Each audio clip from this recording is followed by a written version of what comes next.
You believe you are making your own choices, that your life is the product of conscious thought, of logic, of deliberate plans. You believe that your likes and dislikes, your beliefs, your desires, even your fears are all yours. But pause and observe the patterns. Have you ever said to yourself, why does this keep happening to me? Have you ever walked away from a situation knowing you overreacted, wondering what part of you took over? Have you sabotaged something good or chased something harmful, all while telling yourself you were acting rationally?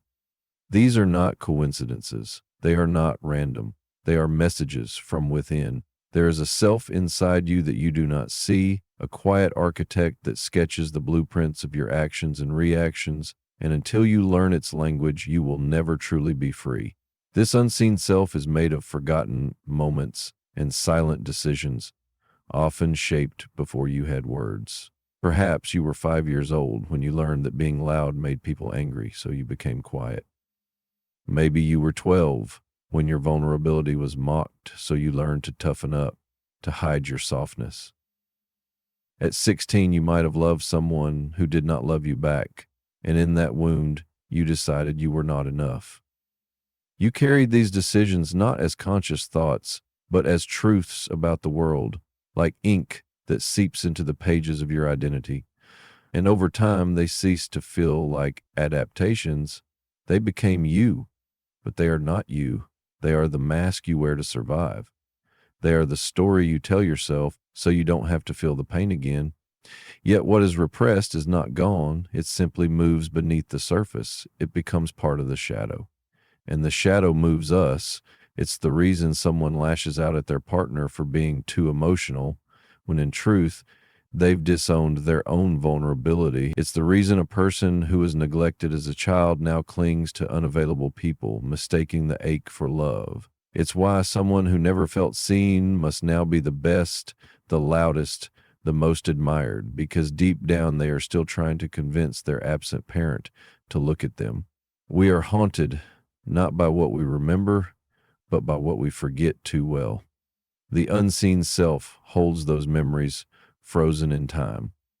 I want to step back and talk. And though the mind tries to cover them with logic, schedules, and ambition, they return, not as memories, but as habits, as choices, as emotion without origin. I once sat with a man who described his life as fine, a word so sterile it could be a bandage. He had a good job, a family, a house in the right neighborhood, but behind his eyes was an ache he could not name. Every day felt like a task. Joy felt muted, and he couldn't understand why. It wasn't until he spoke of his father, a man who measured worth by performance, that the pieces began to move. As a boy, he learned that love was conditional, that only when he achieved was he noticed, so he became excellent. He climbed the ladder. But now, as a man, he found himself hollow at the top, because the climb had never been about desire. It was about proving he deserved to exist. And that's the paradox. We believe we are choosing freely when, in fact, we are reacting faithfully to old wounds. Until those wounds are named, they direct our lives from the dark. But this isn't a message of despair. It is a call to awaken. The moment you begin to wonder why you react the way you do is the moment you begin to reclaim your freedom. When you catch yourself in anger and ask, what is this protecting? Or when you feel jealousy and instead of condemning it, you inquire, what part of me feels unseen? In these questions, you make the unconscious conscious. You open the locked doors. And what you find may be painful, but it will also be liberating. Perhaps you will discover that your fear of abandonment isn't about your partner's actions, but about a moment in childhood when someone left and never came back. That your need for control isn't strength, but a shield against the chaos you once endured. That your inability to rest isn't laziness, but a nervous system stuck in survival, still trying to earn safety. To see these things clearly is to begin the great work, not of changing who you are, but of remembering who you were before the world told you who to be. You begin to differentiate between instinct and impulse. You stop reacting and start responding. You notice when a voice in your head says, "You're not enough." And instead of believing it, you ask, "Whose voice is this?" And sometimes the voice isn't even yours. We inherit not just eye color or body type, but wounds, silence, coping styles. If your mother never rested, you may carry guilt when you try. If your father never cried, you may feel shame for your tenderness. Generational patterns live in the body, in the blood, but they don't have to define you. Once you see them, you are no longer ruled by them. Freedom, then, is not in doing whatever you want, whenever you want. That is not freedom. That is compulsion. True freedom is in the space between stimulus and response. It is in the pause where you choose not from your wound, but from your wisdom. And to reach that space, you must first go inward. This journey is not comfortable. It asks you to sit with feelings you've buried, to meet versions of yourself you tried to forget. But it is the only path that leads home, not to the person you pretend to be, but to the one you truly are. The unseen self is not your enemy.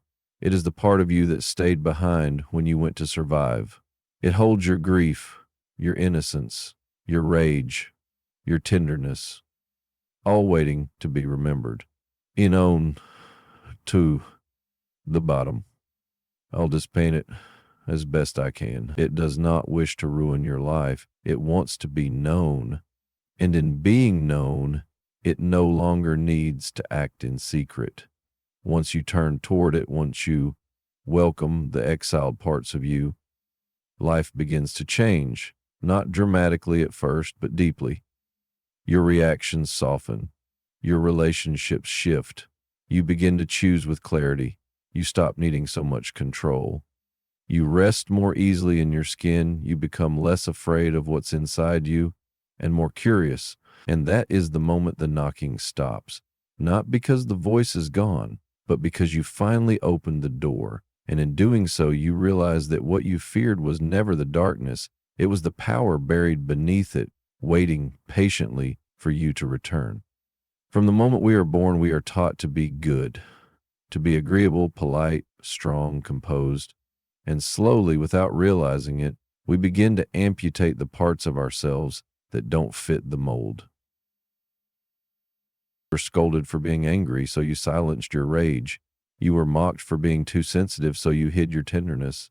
And at first it seemed like wisdom, to be above your emotions, to be in control. But control, when built on denial, is not strength. It is a cage. One lined with smiles and silence. What society calls maturity is often just repression in disguise. The man who never raises his voice but carries ulcers in his stomach. The woman who always says, "I'm fine," but weeps in the shower when no one is looking. The leader who appears calm under pressure but lashes out at the ones he loves. They have learned to contain their emotions, not to understand them, not to integrate them, but to push them underground, hoping they will die. But what is repressed does not die. It festers. It sinks into the body and the unconscious. It colors how we see the world, how we interpret others, how we treat ourselves. Like steam in a sealed kettle, emotion does not vanish. It builds, and when it has no healthy outlet, it finds another door, one that opens without permission. Anxiety, panic attacks, depression, insomnia, chronic pain. The body speaks the language of the soul, and when the soul is ignored, the body will carry its burden. Repressed grief becomes fatigue that no sleep can fix. Repressed anger becomes tension in the jaw, a clenched fist in the middle of a conversation that has nothing to do with the past. Repressed fear becomes control of others, of time, of yourself. Because if everything is predictable, maybe nothing will hurt you. We admire those who seem unaffected, who do not cry at funerals or break under pressure, but what we call strength may just be a practiced form of numbness. The person who says, "I never get angry," is not enlightened.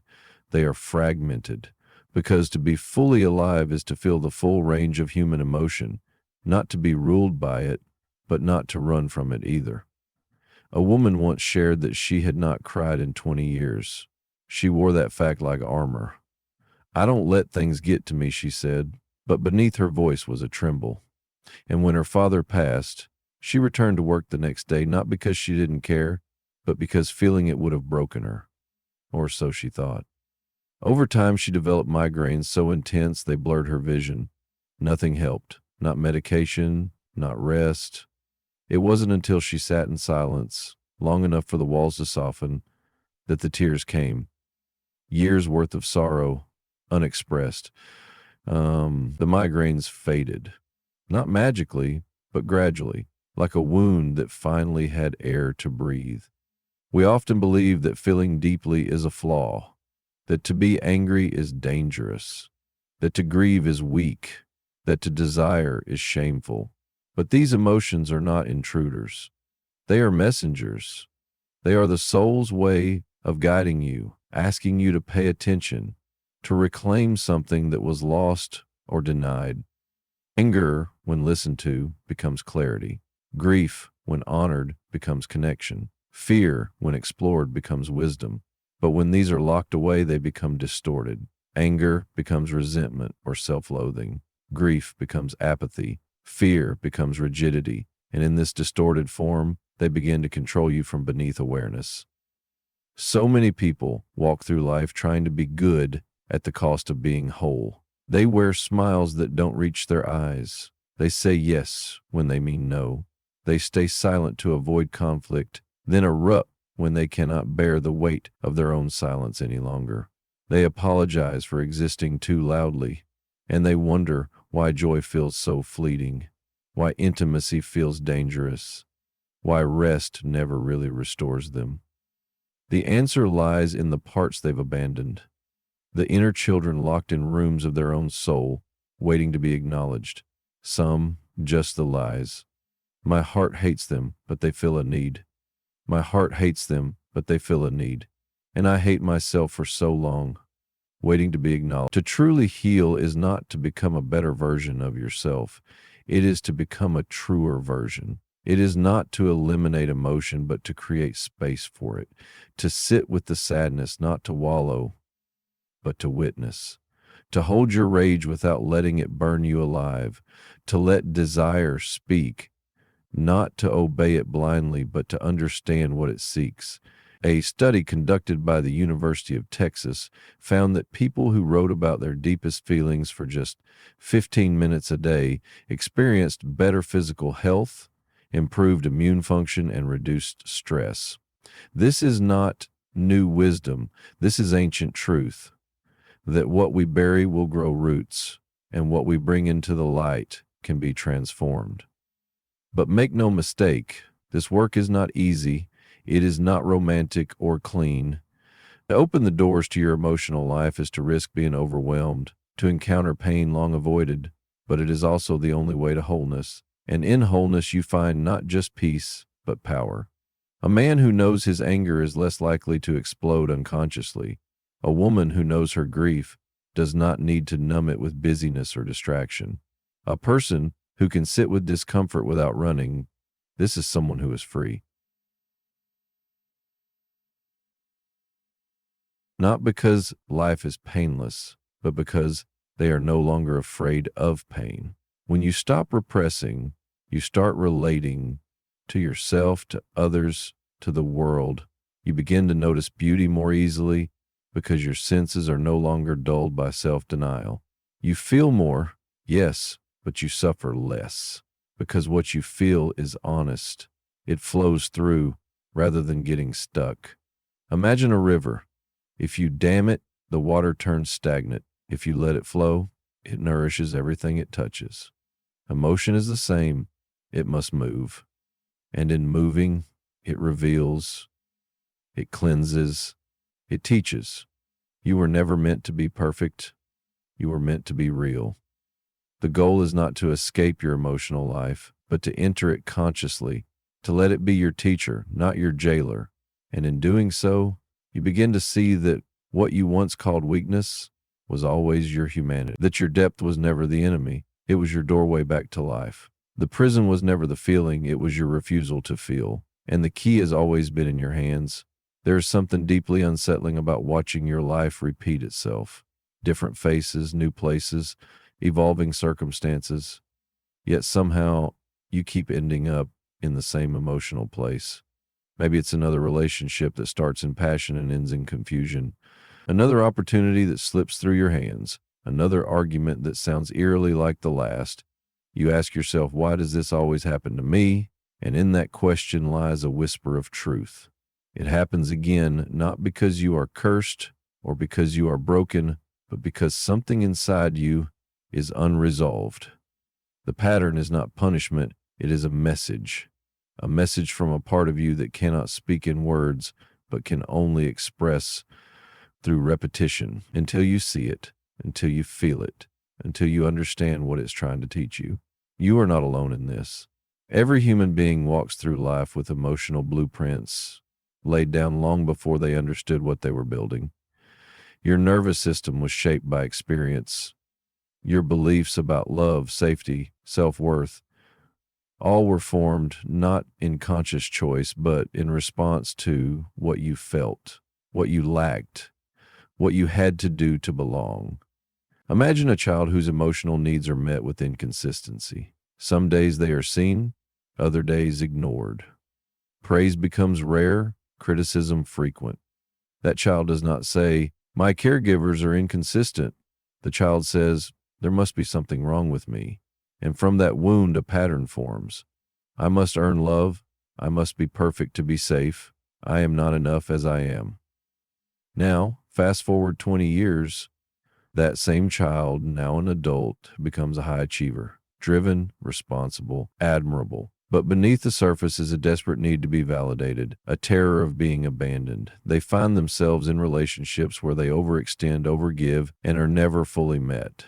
It feels familiar, not because it is good, but because it mirrors the original wound.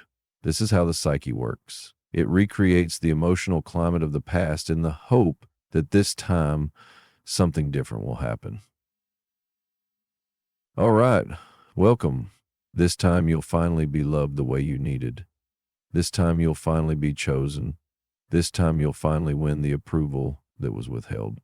And when it doesn't happen, when the partner leaves, or the boss disrespects you, or the friend betrays you, the pain is not just about the present. It's layered. It's the echo of every time before. You think you're reacting to this moment, but your soul is reliving a memory it never got to complete. These patterns are not random. They are precise. If you look closely, you will see the same themes repeating: abandonment, rejection, criticism, being unseen, feeling unworthy. They arise again and again, not to destroy you, but to awaken you. Life keeps handing you the same lesson until you learn the language of your wounds. Not to blame others, not to wallow, but to understand. A woman I once knew was kind, generous, and endlessly giving. She prided herself on being selfless. Yet her relationships left her drained and resentful. People took from her but gave little back. When asked why she stayed, she would say, "Because they need me." But what she couldn't see was that beneath her giving was a silent plea. If I give enough, maybe I'll finally be worthy of love. Her pattern was not generosity.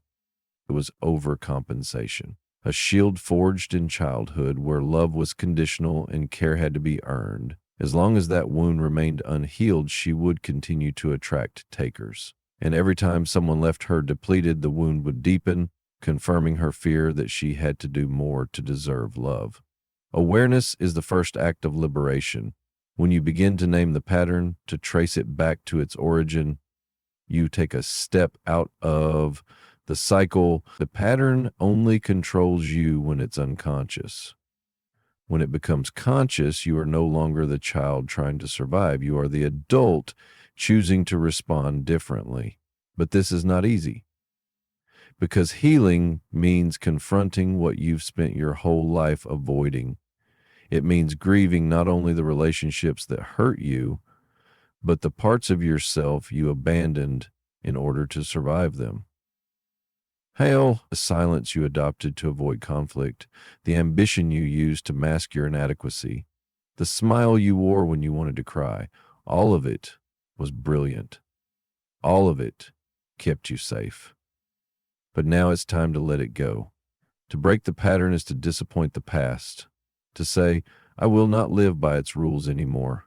It means being willing to feel the fear and not run, to notice the impulse to chase someone emotionally unavailable and instead turn inward, to hold yourself through the discomfort of not being chosen, and to see that your worth never depended on being picked in the first place. This is where transformation begins, not in grand gestures, but in quiet, consistent acts of self-awareness.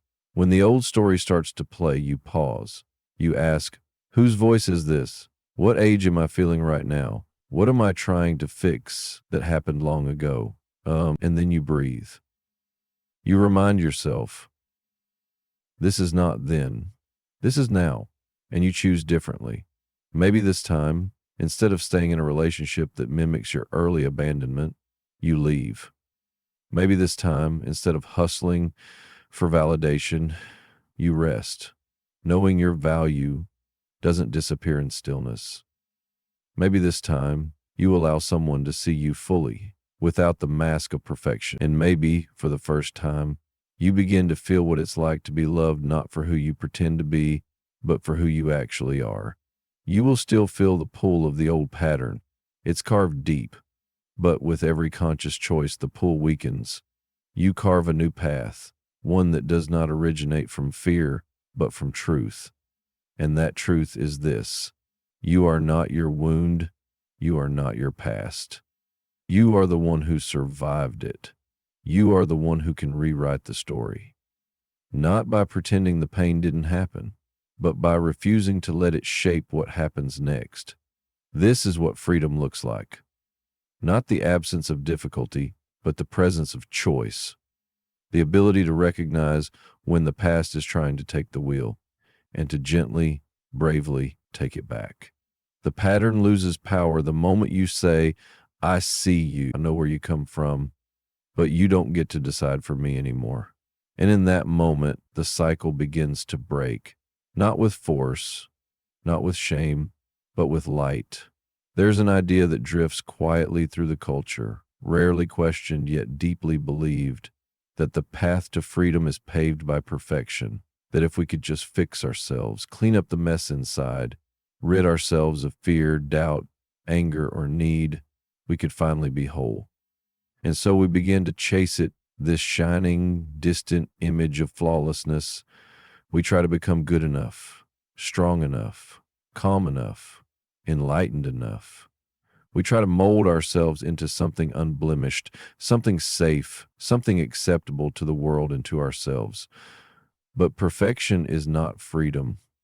It is just another prison, one more golden and disguised than the others, but a prison all the same. To pursue perfection is to declare war on your humanity, to cut away the parts of yourself that do not fit the image you've been taught to admire, the sadness that still lingers from a childhood wound, the anger that erupts when you feel small, the insecurity that trembles under your confidence. These parts are inconvenient.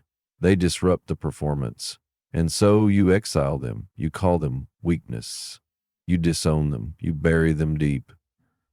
But what is buried does not disappear. It waits. You can dress yourself in success and composure. You can wear all the masks. But one day, something will happen. A loss, a rejection, a betrayal. And the carefully curated self will crack.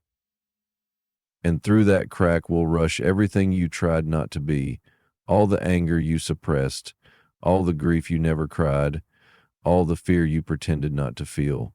It will come not to destroy you, but to remind you that you are not a machine.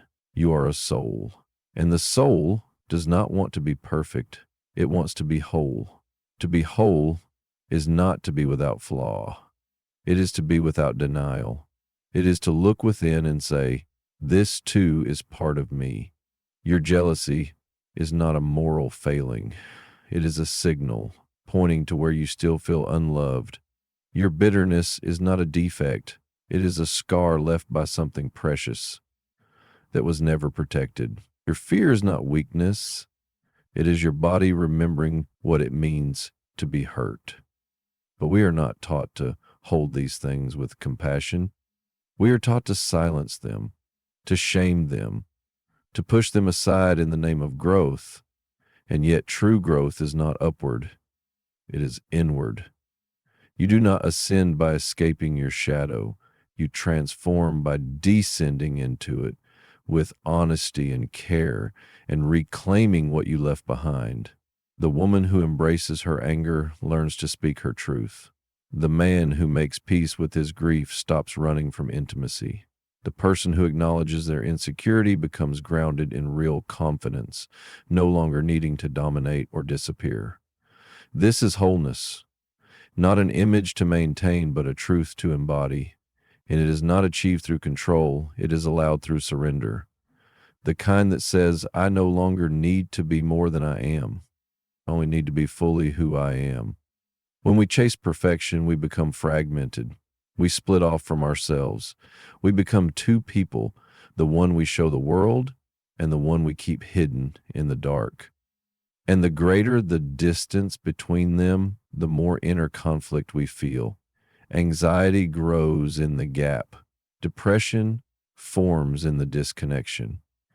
We try harder to perform, and the shadow grows louder. But when you turn toward the part you've been avoiding, when you finally sit with your shame, your confusion, your sadness, you begin to notice something unexpected. You are not destroyed by it. You are deepened by it.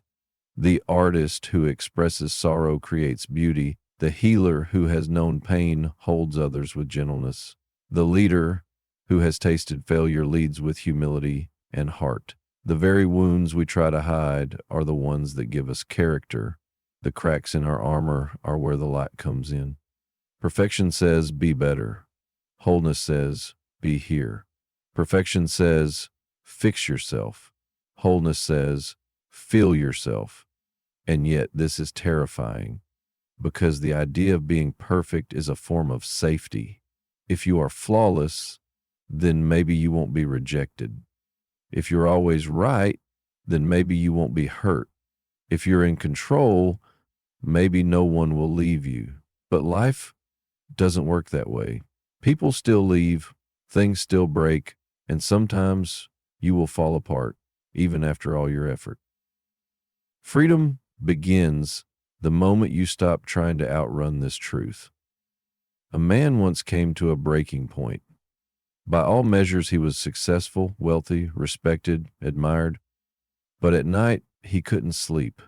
There was a restlessness inside him he could not name. He had spent his entire life climbing a mountain, only to discover it was the wrong one. His achievements had been a mask. What he had truly longed for was to be accepted without having to prove himself. But because he had never felt that, he built a life on top of the wound. And it worked until it didn't. His breakdown wasn't the end. It was the beginning.